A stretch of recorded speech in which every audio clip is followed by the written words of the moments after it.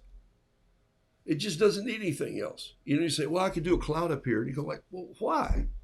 To say, oh, it's a nice cloud. See, I don't think you need it sometimes. I just think you need to simplify your art some days. You know, when I got the painting and I laid it over there yesterday, I'm not sure I can put my hand on it right this second. I'll show it to you at a later date, the painting that I was sent from David's Table. It's just this flower that's a little bit of maybe a planter and a stem and these maybe sunflowers. But because Chris did it, it is already special to me. And I'm going to shadow box frame it and put it over there. And every time I look at it, I'm going to think of that young man and the fact that he's going to go to camp. And so that has power in the art and connection. I don't need to see the camp. I don't need to see all his buddies, the bus, and I don't need to see that. I need to see this flower and Chris's signature. And that's what I need. Sometimes people want just a biscuit, and we offer them red-eye gravy and a piece of ham and 2 runny over easy eggs. And I'm going like, my biscuit just got lost in all this. So I just want you to know that that's kind of why sometimes I scale down. A lot of times I do.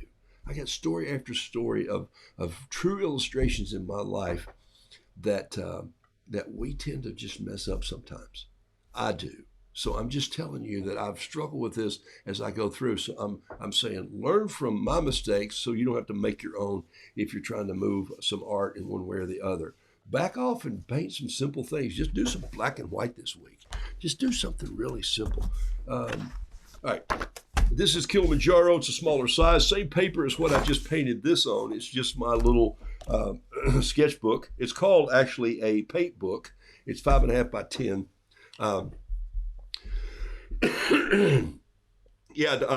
The 5 and Trade School, Pat, will be out in the future. And they've got to break ground first and get all the deeds sewed up with the states and but I think 5 and 2 is still coming on strong. 5 and 2, of course, y'all know, is a prison project that I've just been a little piece of a part of. And they're cleaning up some video pieces that we did. I tell the story on the video and walk through the prison a little bit, but at the same time, we're putting a piece on the end of that shows some of the transformation of the campus as it is now, and starting to call it a campus instead of a prison. And so there's that.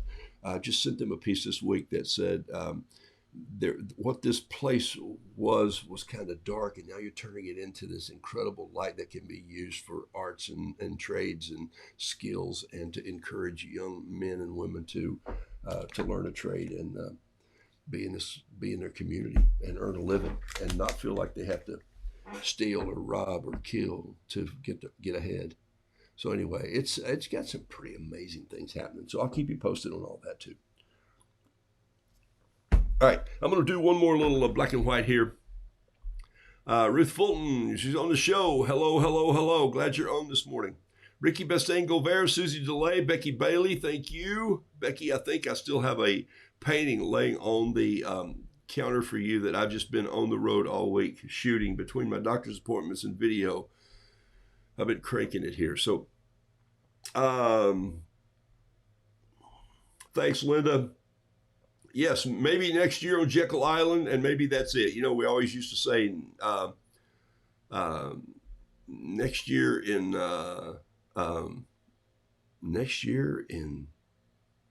Jerusalem. Now maybe it's next year in Jekyll too. All right.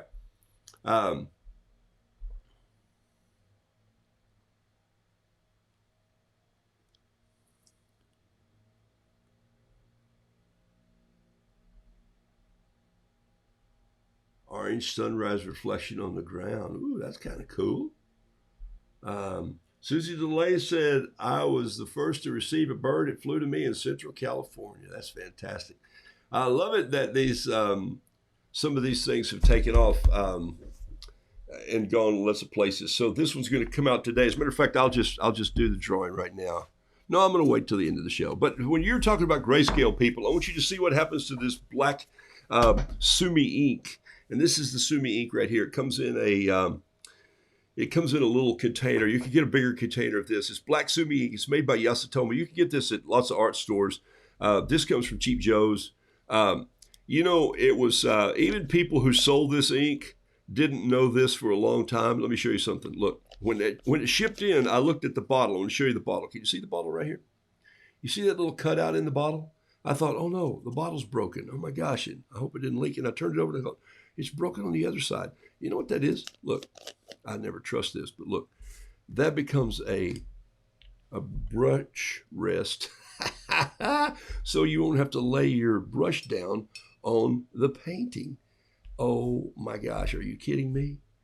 So I was at the show and I set this down like this, and this lady comes over and she goes, "Are you kidding me? I work for this company. That's why those are there." And so everybody goes, "Yeah, it took me." I said, "It took me about a year to figure it out what it was." And so I probably saw it from somebody else. I don't think I probably discovered it on my own. All right, so I want you to see this painting because you're all talking about grayscale. Because here's what happens: depending on the amount of water that you use with your ink, you're going to get all kinds of grayscale. Look at this right here. There's about 5 different grays that wink through. Here's where, and this is some of my favorites right here, where this little spark of water blows right into this black, and just like tributaries in a river comes in. You can't get that by just painting normal things. And so every time I put in a little more water here and bring out one of these, it's going to dry differently. It's going to create a little different flow and feel.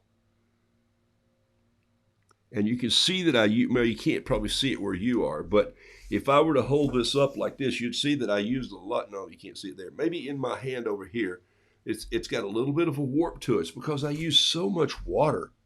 But I love this concept of adding some extra water in there and just letting it go wherever it needs to go. And then you can always come back and toy with it here and bring in some of this and add a little shadowing, a little more back here.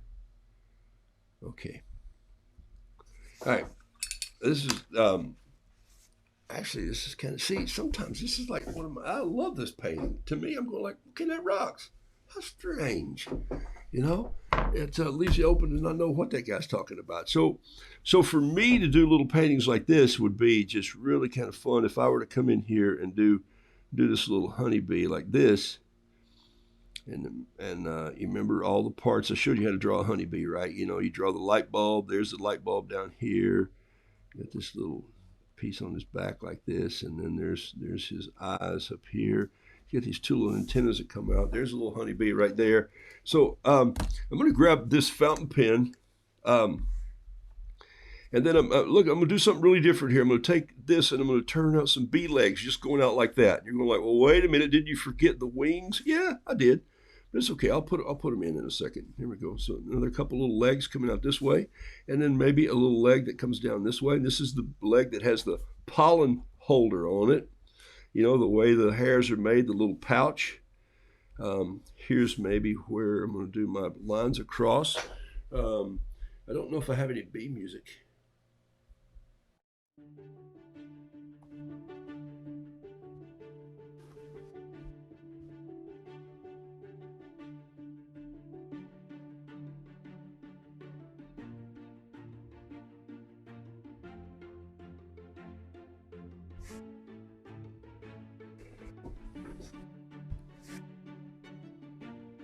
You're thinking black and white just for B. That might be, you might be missing something there. That could be. Could be.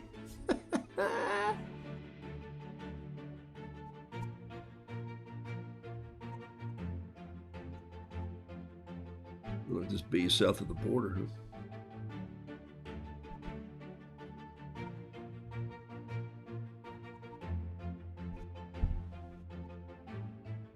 Some of you draw some great honeybees. Trust me, I've seen them. Look at this little brush here that I carry in my bag most of the time. I carry it in my bug out bag. And I love to come in and get this and just sort of punch around a little bit. I'm dropping some water just on those lines that I did with my pen. So some of you are talking grayscale. You're going to get some blue, beautiful blue-gray here coming out on this right here. And then maybe just fill these little legs in with just some of that. They're going to turn gray under here. A little bit of gray in those legs. They're hidden underneath the wings. They're not on top of the wings. They're underneath. I'll show you how I know that because in a second I'm going to grab this right here, a little more water. And I'm just going to use my finger to paint that in there. You got to love it when you use your finger, huh? Just to kind of, But I do think this is going to need a little bit of a color. And so I'm going to surprise you here with a little more of that sepia. I'm going to go after a little bit of just sepia orange, and just let it all run together here with the black. I'm not trying to overdo anything, just kind of creating. I don't want him to be too yellow. I just want him to be a little more real looking, a little spot of that out there. Push it out with my finger. Grab some of that and just go boom. And some of you are probably wondering, how in the world did that guy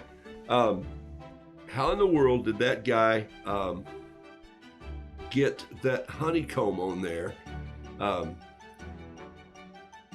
Could be. Well played. So I've got just a couple minutes here. So here's how I got the honeycomb on here. Ready? There it is right there. Are you serious? Yeah, I'm real serious.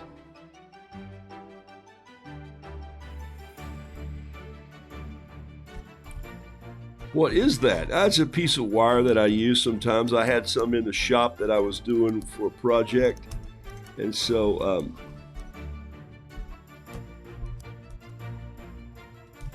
don't want it to be too symmetrical. That's perfect right there. And then just come in with a little bit of yellow on this and just kind of splatter around a little bit. What did I trace that with? A pencil? I loved it. I used a pencil. How often do I do that? Not very often. Okay, so then I'm just going to block that in, hit some splatter down there, maybe like a straw and let some of that blow out. Oh, did you see I just timed those correct? Tum, tum, tum. Use what you find, repurpose, Jason says. You bet, my friend. Okay, so let's do this. So there's a little roughed out B. He's going to be number 229, Ruby. Okay, so the point is, could I come back in and touch him up with a little color? If I wanted to. Look, it's my painting. Just because I said I was doing black and white mostly, I don't have to. I can touch anything that I want to with a little bit of color. Popping plastic bubbles can be used for that. Yeah, you guys have, look, the point is, whatever you want to use. Okay, so here's what I'm going to do. I'm going to, you need to have ideas. You need to have thoughts. You need to think like an artist. You need to just say, what tools do I have? You know, the answer is not to always run out and buy a brush specifically made for something. Look, I would never own this brush here. It's Quill Brush, Faux Squirrel. It's a liner with a reservoir. I would not need this brush, except someone sent me this brush. The brush company sent me that brush, and I've used it 2 times, I think, on my desk. And so that's the point. All right, so here's what I'm going to do. I'm going to give away this bird, and I had a little painting that I'll finish. What I'll do to finish this is I'm going to go in here and grab a little bit of pencil. I love using a pencil or a 555 layout marker. One of these right here, just grabbing it like this and letting it just kind of come in and darken a little bit. Need a little bit of this rub in there with the finger like that. Use those fingers. That's what they're made for. They were the first paintbrush. Maybe grab a little touch of white, come in there with just a little bit of that, just to let it bounce in. A little titanium white, just to add on top of this. And you know, this is a little different than the holiday. This is just adding a little white on top to let it work its way through that brown and create a little piece of, and I didn't clean out my brush before I put it into the black. And so I want to get a little bit of gray here on underneath the bird, and then splatter, and then just a little bit of splatter here. I'll sign this. And this is going to be the bird that goes out with this little bird today. Like, don't you look beautiful? And I'll clean up his beak here just a little bit, trim that out, and add a little touch of black to his eye. I'll do that once he dries. So that's what you're drawing for this morning. So here we go. All right, so here we go. I do this the way you've got, gosh, I got hundreds of comments here. So I'm scrolling down all the way to the bottom, back up to the top.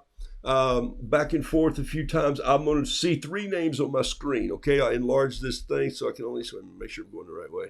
I'm going to do only 3 names. I'll throw out the top one, throw out the bottom one, take the middle one. Even if you've won one of these before,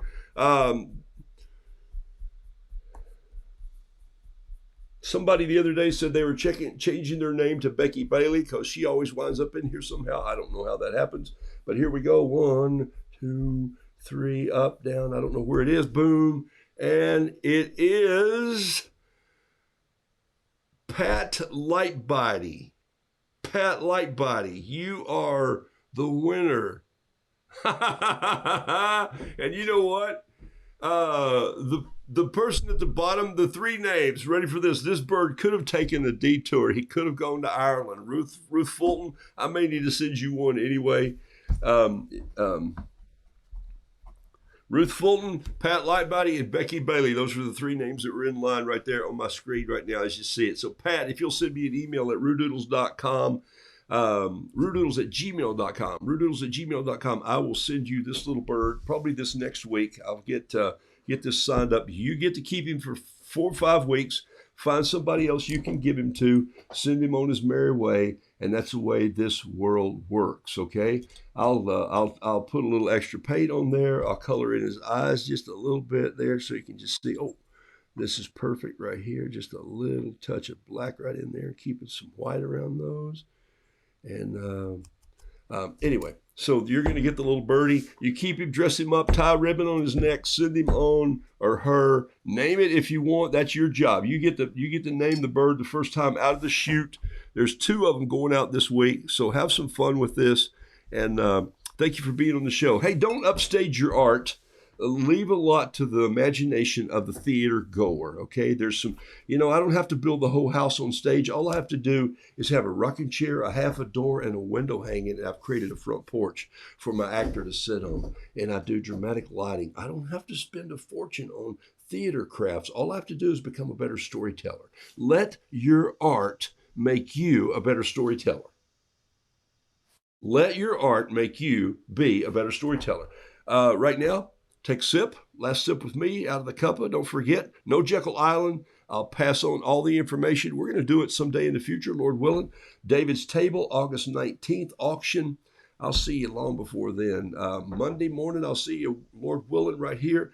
Tuesday is Good News Roo. For those of you in Patreon, thank you very much. You want to be a part of that. I got a wall of names over here, and someone, little infant who weighs 7 pounds, is in NICU today. So I got to send his parents a note. That's it. Blessings to you. I'm out of here like a herd of turtles.